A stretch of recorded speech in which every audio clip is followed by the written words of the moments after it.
বাবা, ছি, ছি, ছি, ছি, ছি, ছি। এই গর্ধন একটা মহিলা, কাপড় দিয়ে ঢাক ঠিক করে। তুই আমি আমি বাইরে গিয়েছিলাম ওয়াশরুমে ফ্রেশ হওয়ার জন্য। তুমি তুমি কি করছিলে বাবা? কি ছি, ছি, ছি, তুমি আমার বাবা? না, বৌমা একটা ঘুমিয়ে আছে তো, এই কারণে মশা ঢুকেছিল অনেক। মশাগুলি মারার জন্য আমি গিয়েছিলাম। তুমি আমার ঘরে আমার বিছানার মধ্যে আমার বউ অর্ধন্যাংটা হয়ে শুয়ে আছে, মানে বেপরদাশীল ভাবে শুয়ে আছে। তুমি সেখানে মশা পড়ুক সাপ পড়ুক সেটা মারার জন্য কেন আসবে বলো? আমার তো কর্তব্য বৌমা, ভালো চলবো। ঠিক করে কথা বলো। তোমার কর্তব্য না তোমার নোংরামি, হ্যাঁ? এই তুই বল তুই কি বাবাকে আসতে বলেছিলি? এই, নিশ্চয়, এই তো একটা কথা বলো, তুই নিশ্চয়ই আগে আসতে বলেছিলি, সেজন্য বাবা তোর ঘরে ঢুকেছে। তুমি কি বলছো? বাবা কখন আসলো, তুমি কখন আসলো? আমি কিছুই তো টের পাইনি, আমি তো ঘুমাচ্ছিলাম। বাবা, আসলে তোমার মনে এনেছিল? আমার তখন লজ্জা লাগছে, আমার নিজেকে নিজে ধিক্কার দিতে ইচ্ছা করলে, তোমার মতো নোংরা মনের মানুষের ছেলে আমি। আমি তোর ঘরে কেন? হ্যাঁ, ও তুমি এত স্বপ্নে দেখছো, তুমি আমার ঘরে কেন? হ্যাঁ, আমি তো আমার ঘরে ছিলাম। বাবা, কি হয়েছে? আপনি আমার ঘরে কখন আসছেন? আমাকে দেখেননি তো, আর কি করছেন আপনি? আমি তো জানি না আমি কি করেছি বৌমা। তুমি বলো কি হয়েছে? তুমি যখন শুয়েছিলে তোমার কাপড় ঠিক ছিল না, বাবা তোমার মুখের কাছে এর আগে কত কি করতে কে জানে। ছি ছি ছি ছি। আমার এখন মনে হচ্ছে এটা তোমার প্ল্যানিং ছিল, তোমার পূর্ব পরিকল্পনা ছিল এর মধ্যে একটা নোংরা নষ্টা মেয়েকে দিয়ে আমাকে বিয়ে করাবে, তারপর তুমি তোমার লালসা পূরণ করবে, তাই না? না, বৌমাকে অপবাদ দিস না বাবা। না, আমি কি জানি স্বপ্ন দেখেছিলাম। স্বপ্ন দেখে এই, আর মিথ্যে নাটক করবে না, আমি খুব ভালো করে জানি তুমি নাটক করছো। তুমি অন্য ঘরে থাকো, অন্য রুমে থাকো, ওই ঘর থেকে কখন আমি দরজা খুলে বাইরে গেছি, ফুট করে সেখান দিয়ে ঢুকে পড়েছো, তারপর ওর উপর ঝাঁপিয়ে পড়েছো, এখন তুমি বলছো আমি কিচ্ছু জানি না। আমার মাথায় যেন কি করতে না নাটক খেলাচ্ছিলে। আরে না, সবাই তো জানে আমার একটা দোষ আছে। সবাই যেটা জানে সেটা আমি জানি, তুমি জানো না। তুমি আসলে মানুষটা, তুমি মানুষ, তুমি শয়তান। তুমি ইচ্ছে করে এরকম একটা ব্যাপারটা মেয়েকে দিয়ে আমাকে বিয়ে করেছো। আমি কয়েকদিন হলে ভাবছি আমি ওকে যে কোনো ভাবে তালাক দিয়ে দেবো। দেখেছেন বাবা, দেখেছেন আপনি কি না কি করেছেন? আমাকে তালাক দিবে?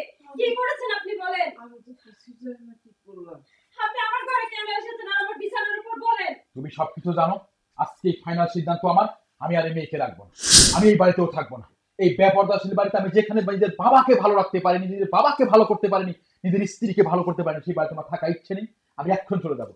তুমি ভালো থাকো। আর এই মাস্টার নারীকে তুমি কিভাবে বিদায় করবে, নাকি তোমার কাছে রেখে দেবে, তোমার দায় হয়। থাকো তুমি।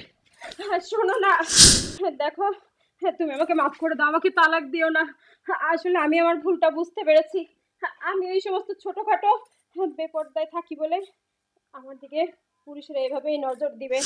আমাকে তুমি ক্ষমা করে দাও, আমি আজকে থেকে ভালো হয়ে যাবো, পর্দাশীল হয়ে যাবো। আমি যদি এই সমস্ত ছোটখাটো কাপড় না পরতাম, বেপরদায় না থাকতাম, তাহলে বাবা আজকে আমার দিকে এভাবে কুদৃষ্টি দিত না।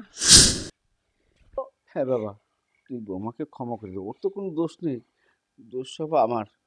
আর তোর মা মারা যাওয়ার পর একা হয়ে গেছি তো, তাই কখন কোন সময় কোনটা ভেবে ফেলি, করে ফেলেছি ভুলের চোট। আমি কথা দিচ্ছি আর কখনো করবো না বাবা। আমাকে এভাবে একটু মাফ করে দে বাবা। হ্যাঁ, ক্ষমা তো করতেই হবে। ক্ষমাই তো হচ্ছে মানুষের মহৎ গুণ। ক্ষমা করে দিলাম। তুমি যদি পর্দাশীল ভাবে থাকতে, আজকে এই ঘটনাটা করতো না। বুঝলে, খুব দেরিতে বুঝলে। যাও, সব ঝেড়ে ঝুড়ে ফেলে দিয়ে ভালো কাপড় পরবে, যাও। আলমারি থেকে কাপড় বের করে ভালো কাপড় পরবে, যাও। যাও, এখন ভালো কাপড় পরবে, যাও। ছি বাবা, আমি তোর কথা মতো এই অভিনয়টা করতে গেলাম। এটা কিন্তু এই বয়সে আমার উচিত ছিল না, তোর জন্য করতে হলো। বাবা, অনেক সময় খারাপ কিছু মিথ্যা কিছু দিয়েও ভালো কিছু আনতে হয়। যদি তুমি এই কাজটা না করতে, তাহলে কিন্তু আজকে ইচ্ছাকৃত ভাবে পর্দাশীল ভাবে চলতে রাজি হতো না, বুঝতে পেরেছো বাবা? তুমি কি চাও না আমার স্ত্রী এই কালে ও কালে সবসময় আমার সঙ্গী থাকবে, আমি তার পাশে থাকবো, সে ভালো থাকুক, সে পর্দাশীল ভাবে চলুক, তাতে এই বাড়িরও সম্মান, আমাদেরও সম্মান।